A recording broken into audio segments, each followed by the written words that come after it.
గురక ఇప్పుడు పెద్దలకే కాదు పిల్లలకు సమస్యగా మారుతోంది. అయితే పిల్లల్లో గురకను మనలో చాలా మంది పెద్దగా పట్టించుకోరు. వయసుతో పాటు అదే తగ్గిపోతుందని అనుకుంటారు. కానీ అది నిజం కాదు. గురకను అశ్రద్ధ చేస్తే అది పిల్లల్లో నిద్రను పాడు చేయడం దగ్గర నుంచి ఎదుగుదల, జ్ఞాపక శక్తి దాకా అనేక అంశాలని ప్రభావితం చేస్తుంది. పిల్లల్లో గురక అనేది సమస్యగా మారడానికి ఎలర్జీలు మొదలుకొని టాన్సిల్లు, ఎడినాయిడ్లలో వాపు రావడం, శ్వాస మార్గాల్లో ఏవైనా అవరోధాలు తలెత్తడం ఇవన్నీ కారణాలే అంటారు డాక్టర్లు. రాత్రిపూట నిద్రను దూరం చేసి శారీరకంగా, మానసికంగా అనేక సమస్యల్ని తెచ్చిపెట్టే పిల్లల్లో గురకకు అసలు కారణాలు, గురకను అధిగమించే మార్గాల గురించి ఇప్పుడు తెలుసుకుందాం.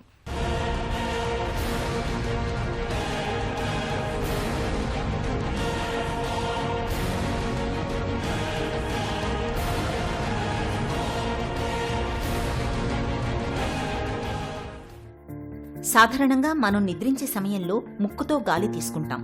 ఇలా ముక్కుతో గాలి పీల్చడంలో ఇబ్బంది ఎదురైతే తెలియకుండానే నోటి ద్వారా శ్వాస తీసుకుంటాం. ఇలాంటి సందర్భంలో శ్వాసకోశం సంకోచ వ్యాకోచాలకు గురై నాలుక, అంగిటను నియంత్రించే కండరాల నియంత్రణ విఫలమైనప్పుడు వచ్చే శబ్దాన్నే మనం గురక అంటాం. నిద్రమాత్రలు అలవాటున్న వాళ్లు, సిగరెట్, బీడీ లాంటివి ఎక్కువగా తాగేవారు, మద్యం అలవాటు ఎక్కువగా ఉన్నవారు ప్రధానంగా ఈ గురక బారిన పడుతుంటారు. అంతేకాదు, ముక్కు రంధ్రాలు సరిగ్గా పనిచేయకపోయినా, ముక్కు దిబ్బడతో బాధపడుతున్నా, టాన్సిల్స్లో వాపు ఉన్నా కూడా గురక వస్తుంది. వయసు మీద పడటం, మితిమీరి రాత్రి భోజనం చేయడం కూడా ఈ గురకకు కారణాలుగా కనిపిస్తుంటాయి. అయితే ఇవన్నీ పెద్ద వయసు వారిలో కనిపించే కారణాలు. మరి చిన్నపిల్లల్లో గురకకు కూడా ఇవే కారణాలుంటాయా, వేరే ఏమైనా కారణాలుంటాయా అనే విషయాలను తెలుసుకోవాలి. ఈ పిల్లల్లో ముక్కులో నుంచి గాలి రాకపోవడము, నోరుతో గాలి పీల్చుకోవడము, తర్వాత గురక చాలా రావడము, తర్వాత నిద్రపోతున్న పిల్లలు సడన్గా లేచి కూర్చోవడము, నిద్ర సరిగా పోకపోవడము అనేది చాలా తరచుగా ఆ పిల్లల తల్లిదండ్రులు డాక్టర్ దగ్గరికి తీసుకొస్తారు. ముఖ్యంగా పిల్లల డాక్టరు ఇవన్నీ లక్షణాలు ఉంటే అడెనాయిడ్ గ్రంథి వాసిపోయిందని అనుకొని ఈఎన్టీ డాక్టర్ దగ్గరికి ప్రిఫర్ చేస్తారు. సో ఈఎన్టీ డాక్టర్ దగ్గరికి తప్పకుండా ఈ పిల్లల డాక్టర్లు కానీ లేకపోతే వేరే జనరల్ ఫిజిషియన్స్, జనరల్ డాక్టర్స్ కూడా తప్పకుండా పంపాలి. ఎందుకంటే ఈ రకమైన లక్షణాలు ఉన్న పిల్లలకు ఈ అడెనాయిడ్ గ్రంథి చాలా వాసిపోయి ఉంటుంది కాబట్టి దాన్ని లక్షణాలను బట్టి పరీక్షలు చేసి దానికి తగిన ట్రీట్మెంటు ఇచ్చేది ఈఎన్టీ డాక్టర్ మాత్రమే. ఇప్పుడు ఆ పిల్లలు ఏం చెప్పలేరు కాబట్టి వాళ్ళతో పాటు వచ్చే తల్లిదండ్రులు కావచ్చు, లేకపోతే ఎవరైనా సంరక్షకులు కావచ్చు, వాళ్ళు డాక్టర్ దగ్గరికి, ఈఎన్టీ డాక్టర్ దగ్గరికి తీసుకొచ్చినప్పుడు ఈ ముఖ్యంగా ఒక 4 లక్షణాలు చెప్తారు.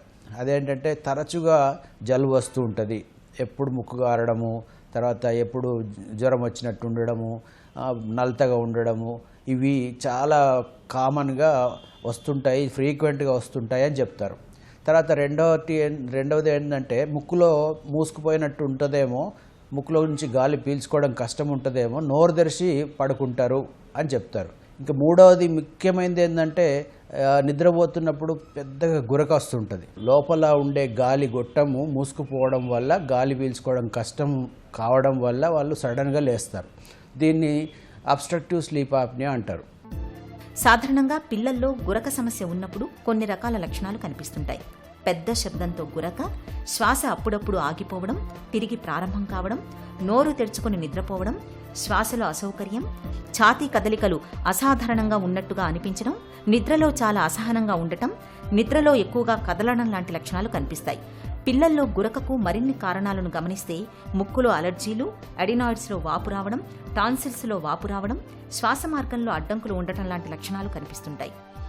అలాగే ఊబకాయంతో బాధపడుతున్న పిల్లల్లో ఈ సమస్య ఎక్కువగా కనిపిస్తుంది. నెలలు నిండకుండానే పుట్టిన పిల్లల్లో కూడా ఈ సమస్య ఎక్కువే. శ్వాస మార్గంలో ఇదివరకు ఏదైనా సర్జరీ జరిగి ఉండడం, డౌన్ సిండ్రోమ్, కండరాల బలహీనత వంటి అనేక కారణాల వల్ల కూడా ఈ సమస్య రావచ్చు. ఈ పిల్లల్ని కొన్ని రకాలైన టెస్టులు చేస్తాం. ఈ టెస్టులలో ముఖ్యమైనది ఏంటంటే ఈ మధ్యకాలంలో ఎండోస్కోప్ వచ్చింది కాబట్టి ఎండోస్కోప్ ద్వారా మేము డయాగ్నోస్టిక్ నాజల్ ఎండోస్కోపీ అని చేస్తాం. దాంతో మనకు క్లియర్గా తెలిసిపోతుంది ఆ అడెనాయిడ్ గ్రంథి మామూలుగా ఉందా, వాసిపోయిందా, ఎంత వాసింది. దాంట్లో గ్రేడ్స్ ఉంటాయన్నమాట. సో గ్రేడ్ 1, 2, 3, 4 అనేది ఆ డయాగ్నోస్టిక్ నాజల్ ఎండోస్కోపీ ద్వారా తెలుసుకుంటాం. ఒకవేళ మన దగ్గర ఈ ఎండోస్కోప్ లేదనుకోండి, ఎక్స్రే చేస్తాం. ఎక్స్రే నాజోఫారింగ్స్ అంటాం. సో ఈ ఎక్స్రేలో ఏం చేస్తామంటే ఎక్కడైతే అడెనాయిడ్ గ్రంథి ఉంటుందో ఆ భాగంలో సాఫ్ట్ టిష్యూ ఉంటుంది. ఆ సాఫ్ట్ టిష్యూ షాడో ఎంత పెద్దగా ఉంది, ఆ సాఫ్ట్ టిష్యూ షాడో వల్ల ఈ గాలిగొట్టం ఎంత మూసుకుపోయింది, దాన్ని బట్టి ఆ బాబుకి కానీ పాపకు కానీ ఈ అడెనాయిడ్ గ్రంథి పెరిగిందా, వాసిందా లేదా అనేది తెలుసుకోవచ్చు. సో ఎంత పెద్దగా ఉంది అనే దాని మీదకెళ్ళే మనము డిసైడ్ చేస్తాం ఈ చైల్డ్కు ఆపరేషన్ అవసరమా కాదా అని. తర్వాత ఏం చేస్తామంటే ఈ పిల్లలకు ముందు మెడికల్ ట్రీట్మెంట్ పెడతాం. అంటే మెడికల్ ట్రీట్మెంట్ అంటే ముక్కులో మూసుకుపోయినట్టుంది కాబట్టి ముక్కులో డ్రాప్స్ వేయడం వల్ల ఫ్రీగా అయ్యే ఛాన్స్ ఉంటుంది. తర్వాత జలుబు మాటిమాటికి వస్తుంది కాబట్టి జలుబు తగ్గడానికి తాగే మందు ఇస్తాము. తర్వాత ఇన్ఫెక్షన్ ఉంటుంది కాబట్టి యాంటీబయాటిక్స్ ఇస్తాము. సో ఇవి అన్నీ ఇవ్వడం వల్ల ఏమవుతుందంటే ఒకవేళ వాపు మరీ పెద్దగా లేకపోతే, మరీ ఎక్కువ వాసిపోయి లేకపోతే, ఇన్ఫెక్షన్ ఉంటే ఈ మందులతో ఆ వాపు తగ్గి ఈ లక్షణాలన్నీ తగ్గిపోతాయి. సో చాలా మట్టుకు ఒక 50% పేషెంట్లకి మేము తప్పకుండా ఈ మెడికల్ ట్రీట్మెంట్ ఇస్తాం.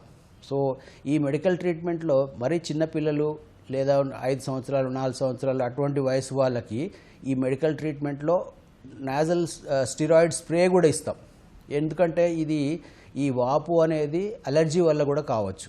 సో ఈ నాజల్ స్ప్రే ఏదైతే స్టిరాయిడ్ స్ప్రే ఉంటుందో దాన్ని ఒక నెల 2 నెలలు అట్లా ఇవ్వాల్సి ఉంటుంది. అట్లా ఇస్తే ఏమవుతుందంటే ఆ వాపు మెల్లమెల్లగా తగ్గిపోయి ఆపరేషన్ అవసరం లేకుండా కూడా ఈ లక్షణాలన్నీ తగ్గిపోయే అవకాశం ఉంటుంది. పిల్లలు గురక పెడుతున్నా పెద్దగా పట్టించుకోకపోవడం, దాన్నొక సాధారణ విషయంగా భావించడం అనేది చాలా మంది తల్లిదండ్రులు చేసేది. తల్లిదండ్రులకు గురక వలన కలిగే నష్టాలు తెలియకపోవడం వలన గురక పెడుతున్న పిల్లల్లో 1/3 మంది మాత్రమే వైద్యుల దాకా వెళుతున్నట్టు అధ్యయనాలు చెబుతున్నాయి.